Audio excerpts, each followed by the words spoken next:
జై వీరబ్రహ్మ జై గోవిందమాంబ జై. నేను మీ కృష్ణమాచార్య శ్రీ బ్రహ్మపదం. జగద్గురు శ్రీమద్ విరాట్ పోతులూరి వీరబ్రహ్మేంద్ర స్వాముల వారి యొక్క దివ్యమంగళ శుభాశిస్సులతో గురుదేవుల యొక్క కాలజ్ఞాన తత్వాల గురించి అనునిత్యం మనం తెలుసుకుంటున్నాం. ప్రపంచంలో ఎక్కడ ఏ వింత జరిగినా, విచిత్రం సంభవించిన, విశ్వప్రళయం వచ్చిన గురుదేవులు కాలజ్ఞానంలో చెప్పారు, ఇలా జరుగుతోందని అంటూ ఉంటాం, వింటూ ఉంటాం. గురుదేవుల యొక్క కాలజ్ఞానం అంటే పరిచయమే అక్కర్లేనటువంటి పేరు. అటువంటి గురుదేవుల యొక్క కాలజ్ఞానాన్ని అనుసరించి ఈరోజు కొన్ని వాక్యాల గురించి మనం విందాం. ధర్మంబు పూర్తిగా నశించిపోవును, కాశీలోన గంగ అడుగంటిపోయేను, శ్రీశైలమందున్న రక్త వర్షంబు కురియు, భ్రమరాంబ కన్నీరు కార్చేనయ. ఎంతో పవిత్రమైనటువంటి కాశీలోని, వారణాసిలోని గంగ కూడా అడుగంటిపోతుంది. గంగ విశేషవంతమైనటువంటి జీవనది, ఎంతో పవిత్రత కలిగినటువంటిది. సనాతనమైనటువంటి ధర్మంలో ఎన్నో రకాలైనటువంటి క్రతువుల్ని మనం గంగా నదిలో చేస్తూ ఉంటాం. మనిషి పుట్టిన దగ్గర నుంచి మనిషి యొక్క అంతిమ సంస్కార సంబంధమైన పరిస్థితుల వరకు కూడా గంగ చాలా పవిత్రమైనటువంటి నదిగా మనం భావన చేస్తాం. కానీ ఈ కలియుగంలో పాపాలు అధికమైపోయి గంగా నది ప్రవాహం కూడా ఉధృతి తగ్గుతుందని మనం విన్నాం. ఇంచుమించుగా అలాంటి సంఘటనలే మనం చూస్తూ ఉన్నాం. కాశీలో గంగా నది పరివాహక ప్రాంతంలో గంగా ఉధృతి కూడా తగ్గిపోతుందని గురుదేవులు కాలజ్ఞానంలో చెప్పారు. విశేషంగా మనందరికీ కూడా తెలుసు, ఎప్పుడైతే అధర్మం వృద్ధి చెందుతూ ఉంటుందో, ధర్మం క్షీణిస్తూ ఉంటుందో, పరమాత్మ తనను తాను స్పృశించుకుంటూ కొత్త అవతారమూర్తి విశేషంగా వచ్చే సందర్భంలో ఇలాంటి వింతలు విచిత్రాలు జరుగుతూ ఉంటే ఈ పాపాన్ని మోయజలక పవిత్రమైనటువంటి గంగ కూడా అడుగంటిపోయేటువంటి పరిస్థితులను మనం చూస్తున్నాం. గురుదేవుల యొక్క కాలజ్ఞానంలో ఎన్నో మహిమాన్వితమైనటువంటి ప్రదేశాలు, ఆలయ ప్రాంగణాల గురించి రచించి ఉన్నారు. వాటన్నిటిలో ప్రాథమికంగా శ్రీశైలం ఒక దివ్యధామం. 12 జ్యోతిర్లింగాల్లో, 18 శక్తిపీఠాల్లో మహిమాన్వితమైనటువంటి శ్రీగిరి పర్వతం గురించి కూడా గురుదేవులు కాలజ్ఞానంలో రచించి ఉన్నారు. ఏం చెప్పారంటే, శ్రీశైలమందు రక్త వర్షం కురుస్తుంది. ఎరుపు రంగులో ఉన్నటువంటి రుధిరం ప్రవహిస్తున్నట్టుగా మేఘుడు వర్షిస్తే రక్తవర్ణంలో ఉన్నటువంటి జలం మొత్తం కూడా శ్రీశైలంలో కురుస్తుంది. భ్రమరాంబ కన్నీరు కారుస్తుందని గురుదేవుల యొక్క కాలజ్ఞానం. ఈ మధ్యకాలంలో మనం చూసాం, ప్రపంచంలో కొన్ని దీవుల్లో వర్షం నేలను తాకినటువంటి తర్వాత ఆ నీటి బిందువులు ఎరుపు రంగులోకి మారిపోవటం, కొన్ని రకాలైన రసాయనిక చర్యల వల్ల వర్షించేటువంటి మేఘం నుండి స్వేదన జలం భూమిని తాకే లోపు అది రుధిరంగా మారుతున్నటువంటి పరిస్థితిని మీడియాలో, సోషల్ మీడియాలో మనం చూసాం. ఏమిటి వింత, ఏమిటి విచిత్రం అని మనం అనుకున్నాం. కానీ సమీపమైన భవిష్యత్తులో ఇలాంటి రుధిరం, రక్తాన్ని పోలినటువంటి రక్తవర్షం శ్రీశైలంలోని శ్రీగిరి పర్వతం మీద కురువనుంది. ఇదొక విశ్వ ప్రళయానికి కారణం కాబోతుందేమో.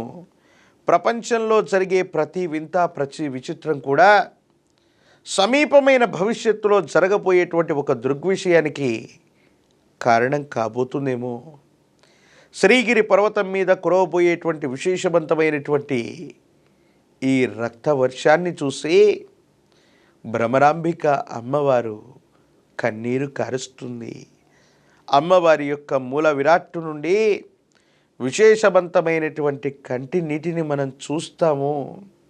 భ్రమరాంబ కూడా రోధిస్తుంది అని గురుదేవులు కాలజ్ఞానంలో చెప్పారు. ప్రపంచంలో అధర్మం పెరిగిపోతున్నటువంటి సందర్భంలో భగవద్గీతలో కృష్ణ పరబ్రహ్మ చెప్పినటువంటి మాట, యథా యథా హి ధర్మస్య గ్లానిర్భవతి భారత అభ్యుత్థానమధర్మస్య తథాత్మానం సృజామ్యహం పరిత్రాణాయ సాధూనాం వినాశాయ చ దుష్కృతాం ధర్మ సంస్థాపనార్థాయ సంభవామి యుగే యుగే.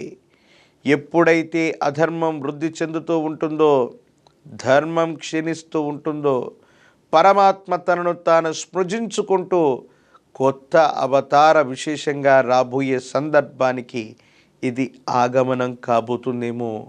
గురుదేవులు చాలాసార్లు చెప్పినటువంటి మాట, ఈ కలియుగంలో 5,000 గడిచినటువంటి మీదట ఇలాంటి కాలజ్ఞానంలో చెప్పిన ప్రతి వాక్కు నిజమవుతుంది.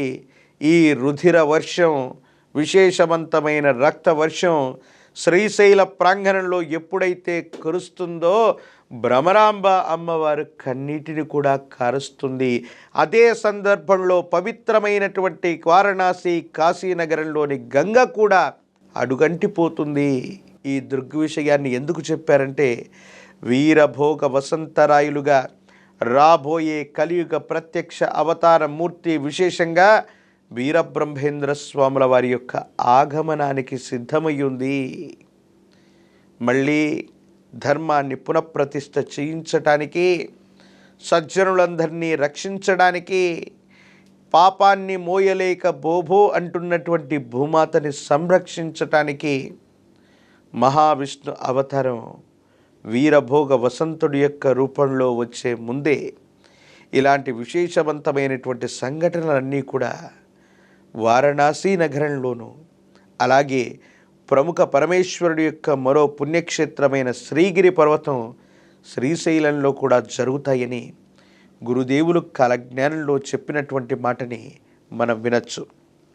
ప్రత్యేకించి విశేషవంతమైనటువంటి కాలజ్ఞానంలో గురుదేవులు చెప్పినటువంటి ఈ వింతలు, ఈ విచిత్రాలు, విశ్వ ప్రళయాల గురించి, మహిమాన్వితమైనటువంటి శ్రీశైలం గురించి ఎందుకు రచించారు అంటే, తాను వీరభోగ వసంతుడిగా మళ్ళీ తన అవతారమూర్తి విశేషాన్ని తెలిపే అద్భుతమైనటువంటి స్థలం కూడా శ్రీశైలమే. సాక్షాత్తు భ్రమరాంబిక సమేత మల్లికార్జున స్వామి వారు అక్కడ కొలువై ఉన్నారు. ఒకానొక సందర్భంలో పాండవులు సైతం వనవాసానికి వెళితే ఎన్నో ఇబ్బందికరమైనటువంటి స్థితిగతులు నోర్చినటువంటి పాండవులు కూడా విశేషవంతమైనటువంటి మల్లికార్జునుని సేవించుకున్నారు. వారి చేత ప్రతిష్ఠితమైనటువంటి లింగాలను కూడా మనం శ్రీగిరి పర్వతం మీద చూస్తాం. అలాగే సీతా మహాసాధ్వి అమ్మవారు కూడా పూజించినటువంటి సహస్రలింగాన్ని కూడా మనం శ్రీశైలంలో మనం చూస్తాం. శాస్త్రవేత్తలు ఈనాటికి ఆ శ్రీగిరి పర్వతం మీద ఉన్నటువంటి ధ్వజస్తంభం యొక్క వయసే 3,000 సంవత్సరాల కంటే పూర్వమని నిర్ధారణ చేశారు. ఎంతో గొప్ప చరిత్రకి ఆలవాలమైనటువంటిది శ్రీగిరి పర్వతం. ఈ శ్రీగిరి పర్వతం మీద రుధిర వర్షం పడనుంది. భ్రమరాంబిక అమ్మవారి యొక్క కంటి నీరు మరో విశ్వ ప్రళయానికి కారణం కాబోతుంది. మరో మంచి కార్యక్రమంలో మళ్ళీ కలుసుకుందాం. అంతవరకు స్వస్తి.